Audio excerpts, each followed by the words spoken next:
welcome to the next company to present at the NWR Day 3 of its Resources Conference. Up now is Akora Resources, a Melbourne-based exploration company incorporated in late 2009. The company has 3 licenses, exploration target areas of over 300 kilometres in Madagascar of iron ore tenements. Bekisopa is the flagship project for Akora, with a potential ability to produce a 65% high-grade lump iron ore. And now Akora is focused on building the quality on the historical geological work that has been done and drilling to define up to a circa 100 million tonne JORC compliant resource. The company, Akora, expects to list on the ASX next month. I'd like to introduce Bibby. Paul is a metallurgist with over 35 years of experience in the mining and metal industry, with Rio Tinto in various operational technical roles, and was previously the CDO, Chief Development Officer for Nearstar in London. Paul, over to you. Thank you very much, Mark. Appreciate that. Good morning, everybody, and thanks for taking the time to listen in to the investor presentation for Acora Resources. The first slide here is pretty important and really explains the whole story. This is the high-grade iron ore outcropping on our main tenement at Bekisopa. So the brown and reds and grey rocks there are high-grade iron ore. You can see from the background the country is very remote. It's isolated, undulating countryside, and this surface outcrop, we understand, is of some 10 to 20 million tonnes already. And what we need to do with the funds we're looking to raise and the drilling program that we've got planned is understand the depth potential below this outcrop, and therefore, you know, the tonnage going forward to create a maiden resource at Bekisopa. I think we all understand the forward-looking statements, so I'll move on. So as Mark mentioned, we've got 3 areas of iron ore tenements in Madagascar. In 2009, the company acquired the Triatra Marina and Ambody Lava projects on the central east coast. The interest in these was that the Triatra Marina project is only 16 kilometres from the coast, a kilometre from a navigable river, and has 35 to 40% iron in the ground, which requires upgrading. So a very attractive project in terms of operating costs, but also low capital costs because of its location. In 2014, we acquired the tenements of Bekisopa in south central Madagascar. You can see Bekisopa there with the yellow dots representing the tenement area.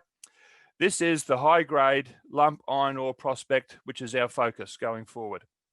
And with the drilling program over the next 12 or so months, we're looking to identify a maiden resource of 100 million tonnes of direct ship lump iron ore, the premium product preferred by the blast furnace steel makers. Substantial work has been done at Bekisopa, initially by the French Geological Society in the 60s and then by the United Nations in the 70s. Some of their work, the drill results, 19 metres at 65%, very shallow surface drilling back there in the 60s, 12 metres at 66% iron and the like. The piece of work that really encouraged us was performed last October 2019, where we did an extensive magnetic survey over our main tenement at Bekisopa. This clearly defined a 7-kilometre strike length from north to south and showed that the ore body was continuing at depth. And that gives us the encouragement to, through drilling, to identify a significant resource going forward. The iron ore market remains strong. I think many of you that follow the commodity markets would see that the iron ore price that's quoted, the benchmark price for 62% iron, is holding strong. Today it's at 126 or 127 US dollars a tonne, and that's for fines.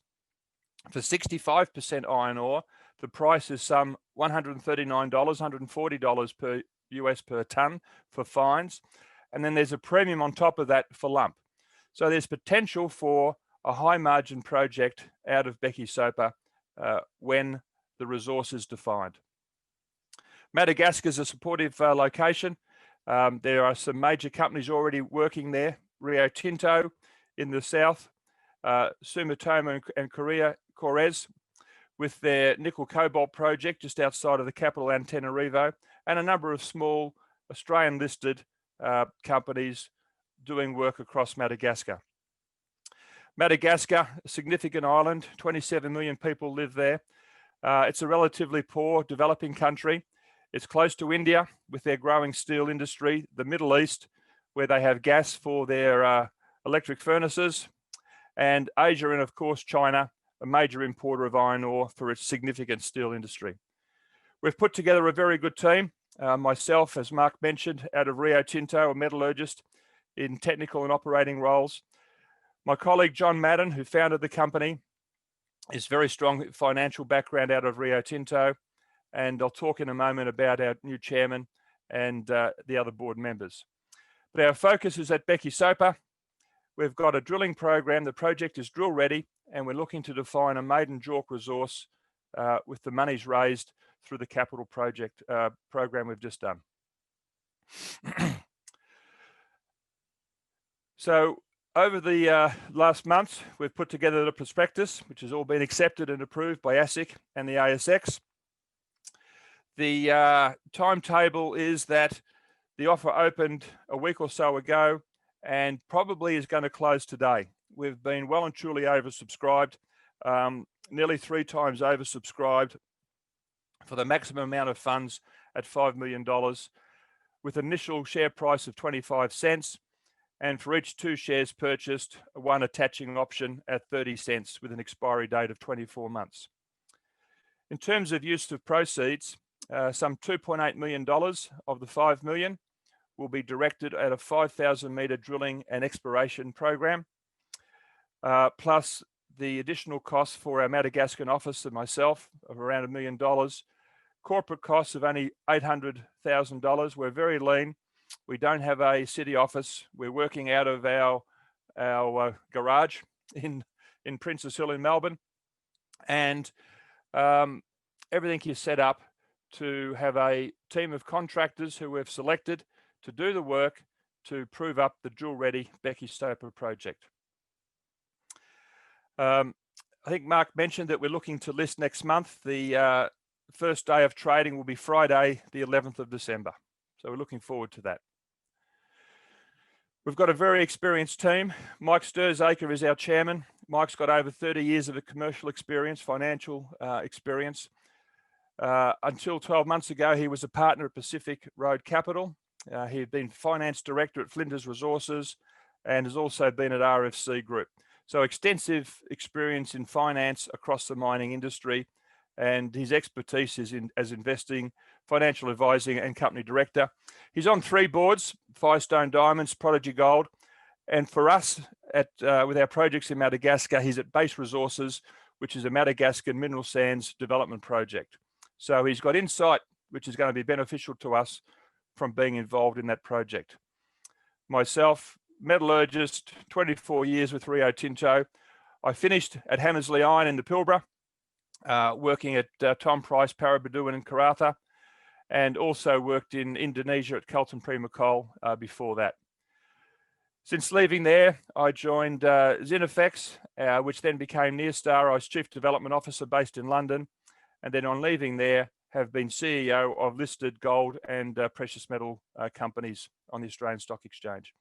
John Madden, the founder, 22 years, strong financial experience. Like myself, has worked in Irian Jaya in Papua New Guinea and the Philippines, so has got good knowledge about working in developing countries and creating projects like we have at Acora. Steve Fabian, an Australian mining engineer, started his career with County Net West, so he's from the financial industry. He moved to London and then to Brazil, spent 14 years in Brazil in diamonds, but also predominantly in iron ore. His connection with us is through one of our major cornerstone shareholders in Baker Steel Resources Trust out of London. So now focusing on the projects. Over 300 square kilometres of tenements across 3 projects. Bekisopa, the flagship project, has 4 tenements, 4 permit areas. We own that 100%. Only 2 of those tenements have had any work done on them. We've done over the last 2 years in getting it ready. Is a drill ready project, a 6-kilometre strike. We're looking to prove up a DSO, direct ship iron ore prospect, grading around 65% iron. And as we said, the ore is at depth and there's opportunity and potential for significant high-grade tonnes. Post Bekisopa, we then have Triatra Marina, which is our next project. The attraction there is that it's 16 kilometres from the coast. Again, we own that 100%. We've got 5 permits. We've done drilling there, and we've identified that there's 35, 38, 40% iron in the ground, which is readily upgradable to produce a high-grade iron ore concentrate. And then down the track, following the development of Triatra Marina, all being well, we have the Ambody Lava project, which is some 45 kilometres from the coast, inland from Triatra Marina. So looking at the business case for Acora Resources and Bekisopa, the historical work is extensive and high quality. The French Geological Society is a well-renowned group. They have sampled over 2,600 samples from across the main tenement of Bekisopa. They've dug by hand pits of about 1 metre by 1 metre by 2 to 5 metres deep, and 4,000 metres of trenching across the outcrop at Bekisopa. That work was done in the 60s and 70s, and today you can still jump in those pits and look at the ore body below surface, and you can walk through those trenches, which is a good indication that there's no people, there's no animals, there's no cars. It's a very remote site. There's 24 drill holes have been drilled to date for some 600 metres, so they're very shallow drill holes. And as I mentioned earlier, it confirms the presence of iron ore at surface, 19 metres at 65%, 12 at 66%. In Acora, we have walked the whole tenement. We collected 118 rock chip samples of average grade of 66.7%. These are 2 of the rocks that have come off the surface. 67% iron ore. It's almost pure magnetite or hematite. And all this needs to happen is for this to be put in a truck, put through a crusher, reduced in size to about 35 millimeters, and then shipped off to the customer. So a very low cost capital and operating cost operation when the tonnage is identified. The most exciting thing for us was last October when we completed the magnetic survey, which I'll talk about in more detail shortly, which clearly showed that the ore body was not just a surface outcrop, but it extended at depths of at least 500 metres below surface, so potential for 7 kilometres north to south. On the other 2 tenements, the strike length across those is some 15 kilometres, and there has been no geological work done there at all. However, the historical magnetics show that there's quite a significant anomaly. I hope my internet is going well. I just got a signal saying it was a bit unstable, so I hope you can hear me okay. At surface, as I mentioned, 20 million tonnes of free dig high-grade iron ore, and the potential going forward is for a conventional mining program, truck, shovel, minimal processing of crushing and screening to produce a lump DSO product. If you move to the right-hand side of slide 7 that we're on now, there was an airborne survey conducted in 2006, sponsored by the World Bank, and it showed that there's a magnetic anomaly which coincided with the historically identified outcropping and trenching and drilling results performed by the BRGM. The green slide there, the historical trench results, are showing trenching across the ore body from north to south, results of 37 metres at 59%, 32 metres at 57% and the like. And in the south, the yellow markers there are the drill hole results, 18 metres at 65, 15 metres at 62 and the like. So significant confidence from that work that there is an iron ore body. The extent of it, we just don't know, and that's why we're raising this money to do the drilling. The rock chip sampling that we have done has showed not only is the iron ore high grade, the 66, 60s, And those impurity levels there, 1.5 silica, 1% alumina, 0.075 phos and the like, they are within specification for the iron ore product. So should be no penalties going forward. So looking more closely at the geology that we completed in October of last year, and I'll go straight to the bottom of the page where there's the three coloured images. The first one is Trench 39, looking to the south, and what it shows between those brown railway tracks is the ore body dipping steeply to the west. So that was quite an interesting piece of information. Also, the middle picture there at the bottom, the country rock contains coarse magnetite, particles of 0.5 to 2 millimeters in size. And also in the liberated soil and sands, there is fine-grained magnetite, which you can see there on the end of the geologist's magnetic pen. So potential for 3 products out of Bekisopa. Our focus initially is on the high-grade DSO lump. The geological work has shown that there are several layers running north to south that were formed pre-weathering. These layers are high-grade magnetite and hematite, surrounded by the host country rock, which has the coarse disseminated iron ore. At the north, there's 3 to 5 steeply dipping layers. In the south, it becomes more complex because of folding. And the Bekisopa deposit is very similar to the metasomatic skarn deposits that are seen in South Australia at Iron Knob, across Russia, but most importantly, the Kiruna project in Sweden, which has been an iron ore mine since 1898 until 1960s as an open pit and then going underground. It has a 4-kilometre strike and depths of 2,000 meters. So I think that's a project that is very similar to what we have here at Bekisopa, and only drilling will confirm that. The disseminated product, a lot of work has to be done on that, but we believe there could be between 500 and 1,000 million tonnes of this material.